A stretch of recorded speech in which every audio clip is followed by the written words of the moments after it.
دشمن کو بھی وہ دن نہ دکھائے، اللہ کسی دشمن کو بھی وہ دن نہ دکھائے۔ اللہ اکبر، ساری مغفرت کی بات حضور کی مرضی پر ہے، اور حضور سے کہا حضور شفاعت کر دیجئے، اور اللہ نہ کرے، ہزار بار نہ کرے، حضور ناراض ہو کے منہ پھیر لے اور منہ پھیر کر کہے رات کے 3 بجے تک تو زنا کی فلمیں تو دیکھتا تھا، لیکن 10 منٹ کا وقت تو فجر کی نماز کے لیے نہیں نکالتا تھا۔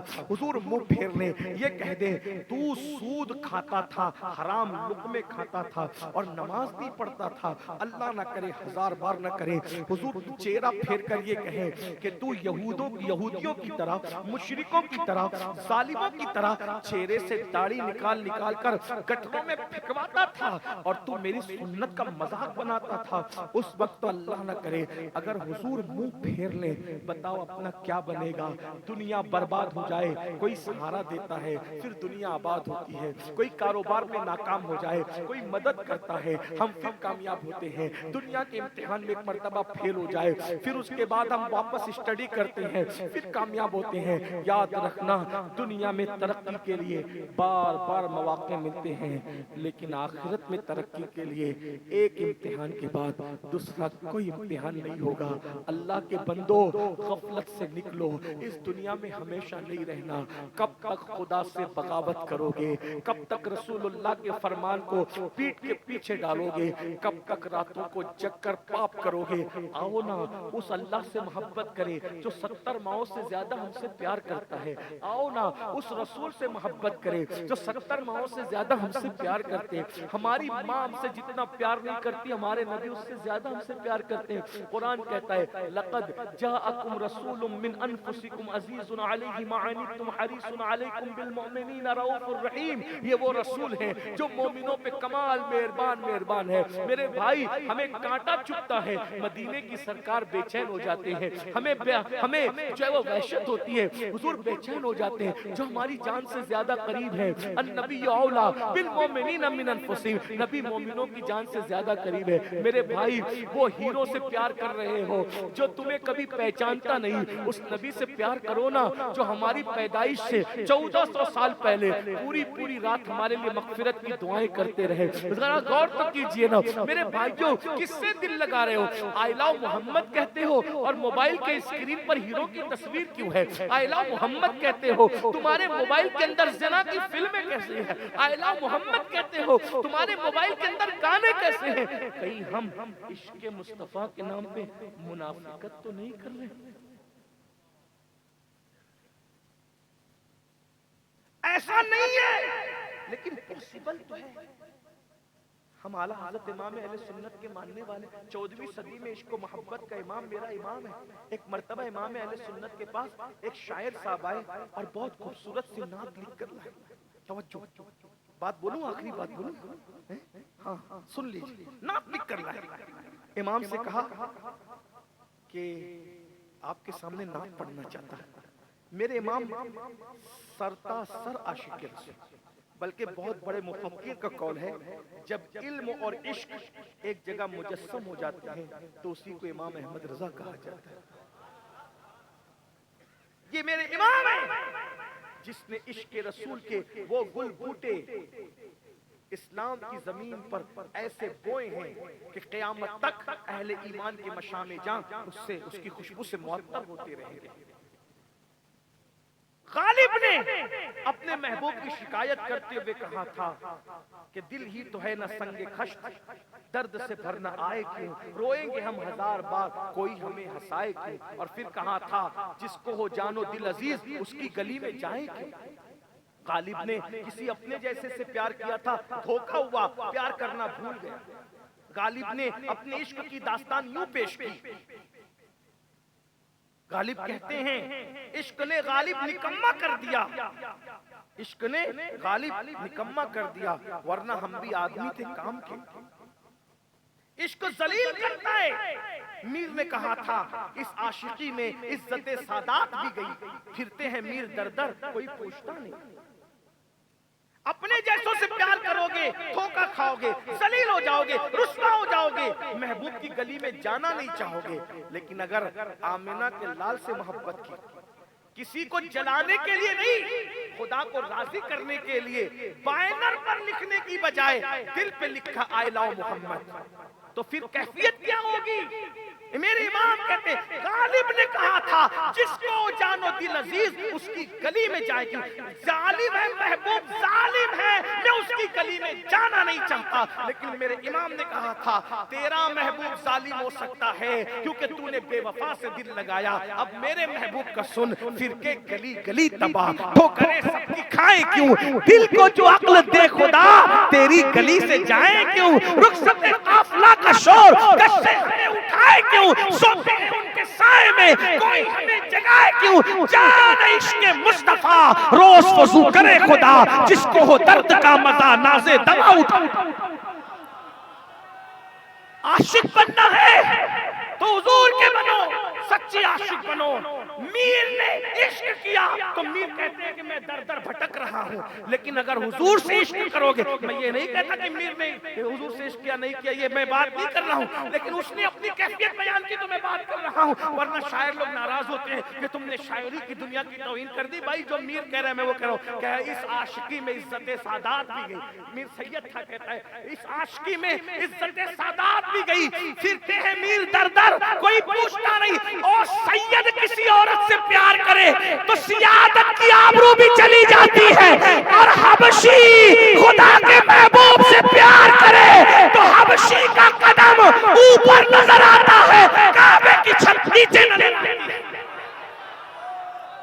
آؤ نا ان سے پیار کریں، آؤ نا ان سے پیار، جن کا پیار عزت دار بنا دیتا ہے۔ ارے اگر اپنے جیسوں سے پیار کرو، چھپا لو تو پھانسی پہ مرو اور بتا دو تو رسوا ہو جاؤ، لیکن آؤ اس سے پیار کرے، چھپاؤ چھپانے والا ابو بکر بنتا ہے، بتاؤ بتانے والا بلال بن جاتا ہے۔ دیکھ کے عشق کرو تو علی بنتا ہے، بن دیکھے کرو وہ ویسے قرنی بنتا ہے۔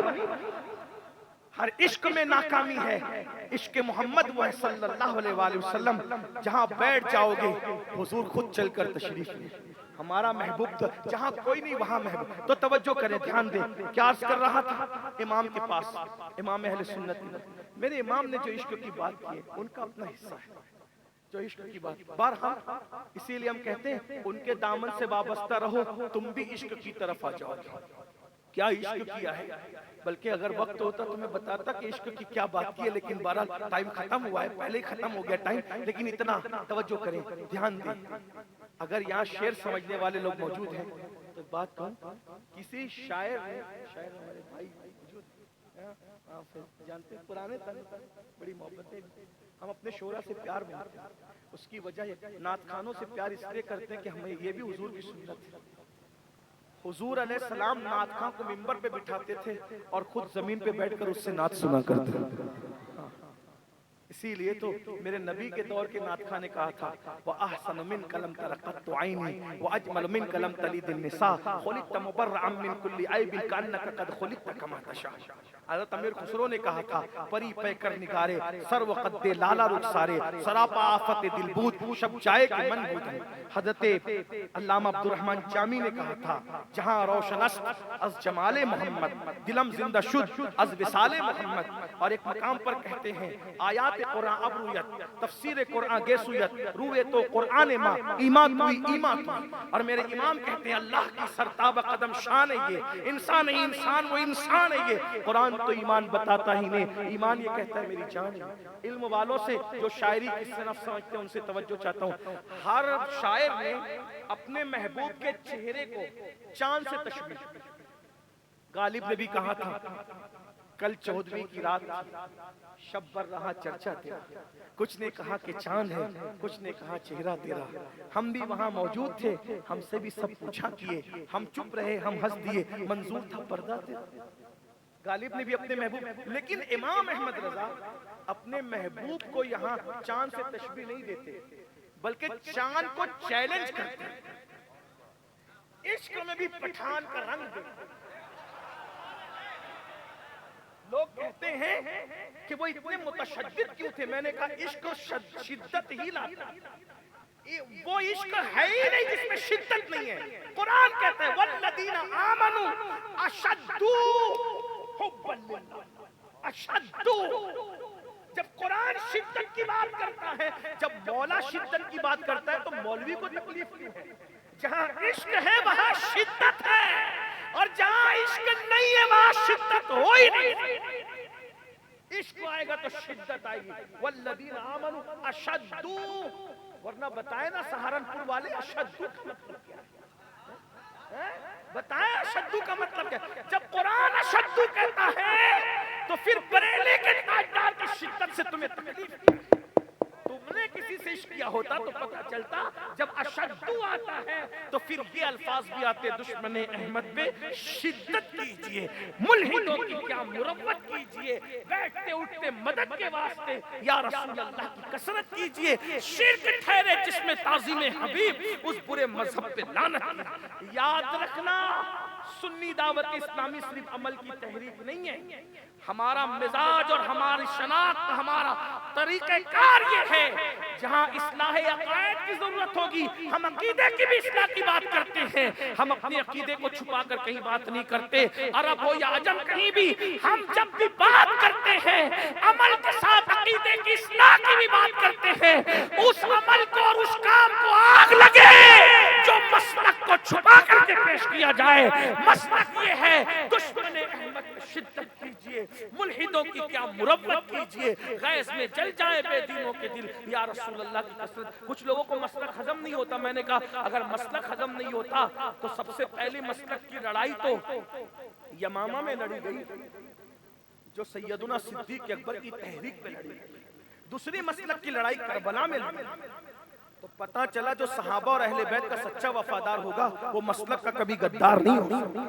لوگ کہتے ہیں کیا مسلک کی بات کرتے ہیں؟ میں نے کہا مسلک یمامہ میں بھی تھا، مسلک کربلا میں بھی تھا، اور انشاءاللہ امام مہدی بھی مسلک کی لڑائی لڑیں گے۔ بہرحال میں عرض کیا کر رہا تھا، شاعر لوگ چاند سے تشبیہ دیتے ہیں محبوب کے چہرے کو، لیکن امام احمد رضا ایسا غیرت مند عاشق ہے جو چاند کو چیلنج کرتا ہے، اور محبوب کے چہرے کو تشبیہ نہیں دے رہا ہے، بلکہ کیا کہتے ہیں؟ اب چیلنج دیکھیں، اگر شعر سمجھتے تو چیلنج دیکھیں، کہتے ہیں دل اپنا بھی شیدائی ہے اس ناخن پاکا، دل یہ عشق ہے، دل اپنا بھی شیدائی ہے اس ناخن پاک، کہتے ہیں پیر کے ناخن کو، یعنی تصور میں لائیے جب حضور پیر کے ناخن تراشتے ہوں گے تو جو پیر کے ناخن کا تراشا ہوتا ہوگا کتنا باریک ہوتا ہوگا، اور وہ جو باریک سا ہوتا ہے نا، تو چونکہ حضور کے پیر کی انگلیاں شیپ میں تھی تو جب وہ کٹتی تھی تو وہ چاند کی شکل اختیار کرتے ہیں۔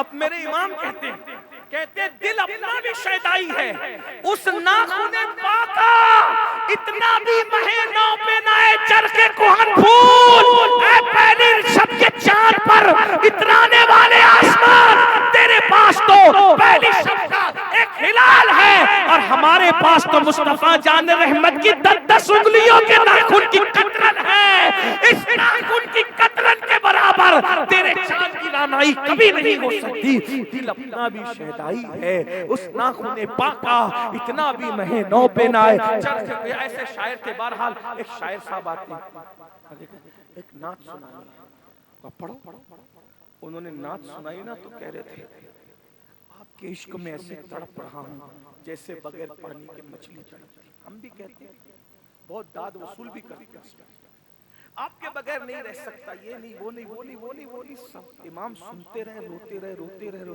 جب نعت مکمل ہوئی تو کہتے ہیں شاعر صاحب جو آپ نے کہا ہے اگر وہی آپ کے دل کے جذبات ہیں تو احمد رضا تمہارے قدم چومنے کے لیے تیار ہے کہ تم کتنے بڑے عاشق رسول ہو، اور اگر جو کہہ رہے ہیں وہ صرف شاعری ہے، تمہارے دل کے جذبات نہیں ہیں، تو جس کی نگاہ سے خدا کی ذات نہ چھپی اس کی نگاہ سے تمہارے دل کے جذبات کیا چھپ سکتے ہیں؟ اتنی بڑی بارگاہ میں اتنا بڑا جھوٹ، اتنی بڑی بارگاہ میں اتنا بڑا جھوٹ۔ اب آپ سے کہتے ہیں، ہم کہتے ہیں حضور ہم آپ سے جان سے زیادہ محبت، اولاد قربان کر دیں گے، جان قربان کر دیں گے، مال قربان کر دیں گے، ابھی اولاد جان مال قربان کرنے کی ضرورت ہی نہیں ہے، ابھی تو صرف 10 منٹ کا وقت چاہیے نبی کی آنکھوں کو ٹھنڈک پہنچانے کے لیے۔ اگر وہ نہیں ہے تو پھر آپ سے پوچھتا ہوں عشق کا دعویٰ ہے کہیں اندر سے ہم منافقت تو نہیں کر رہے ہیں؟ تو یاد رکھنا ایک دن قیامت ہے جب حضور چہرہ پھیر کے کہیں گے کہ تجھے 10 منٹ کا ٹائم نہیں ملتا تھا میری آنکھوں کی ٹھنڈک کے لیے، آج تیرے ساتھ میرا کوئی رشتہ نہیں، اس وقت کیا بنے گا؟ بربادی ہے، تباہی ہے۔ اس لیے آج توبہ کیجیے، جنت کے لیے نہیں، حضور کی خوشی کے لیے۔ جس کے نام پہ جان دینے کی بات کرتے ہو اس کے نام پہ پانچوں وقت 10 منٹ نکالو، یعنی 50 منٹ۔ آج مجھ سے وعدہ کرو اللہ رسول کو گواہ بنا کر، حضور کے عشق میں کتنے لوگ یہ وعدہ کرتے ہیں پانچوں وقت پڑھوں گا، صحیح العقیدہ امام کے پیچھے پڑھوں گا، سنی امام کے پیچھے پڑھوں گا۔ ہاں مجھے خوش حضور دیکھ رہے ہیں، واللہ حضور دیکھ رہے ہیں، اس محفل پر حضور کی توجہ انشاءاللہ۔ ذرا ہاتھ اٹھا کے رکھیں حضور، ہاں سبحان ماشاءاللہ سبحان اللہ۔ بولو بھئی یہ وعدہ حضور کے لیے کر رہے ہو تو سچا کر رہے ہو کہ جھوٹا کر رہے ہو؟ نماز پڑھو گے نا انشاءاللہ؟ ایک آسان بات بتا دوں، یہ نہیں کہہ رہا ہوں کہ سنتیں چھوڑ دینا، ایسا نہیں کہہ رہا ہوں، مفہوم مخالف مراد مت دینا۔ کتنے بھی بیزی ہو، کتنے بھی مصروف ہو جاؤ، بالکل ٹائم نہ ملے نا تو کم سے کم کہیں مصلی بچھا کے فرض ضرور پڑھ لیں، لیکن فرض مت چھوڑو، کیونکہ اللہ کے رسول نے فرمایا جو ایک وقت کی نماز جان بوجھ کر چھوڑ دے گا وہ 7,000 سال تک جہنم کی آگ میں جلایا جائے گا۔ ایک وقت کی نماز، مرتے وقت سب سے زیادہ اگر کسی کو تکلیف ہوتی ہے تو بے نمازی کو تکلیف ہوتی ہے۔ بے نمازی مرنے سے پہلے ذلیل کیا جاتا ہے، رسوا کیا جاتا ہے، اس پر بھوک اور پیاس مسلط کی جاتی ہے۔ یہاں تک بزرگوں نے فرمایا بے نمازی جب مرتا ہے تو اس پر اتنی پیاس مسلط ہوتی ہے کہ اگر 7 سمندروں کا پانی اس کے منہ میں انڈیل دیا جائے تو بھی اس کی پیاس کو کوئی بجھا نہیں سکتا۔ توبہ کرو، پلٹ جاؤ، 10 منٹ کا وقت، 50 منٹ اپنے نبی کی خوشی کے نکالیں گے انشاءاللہ۔ آج سے انقلاب آئے گا انشاءاللہ۔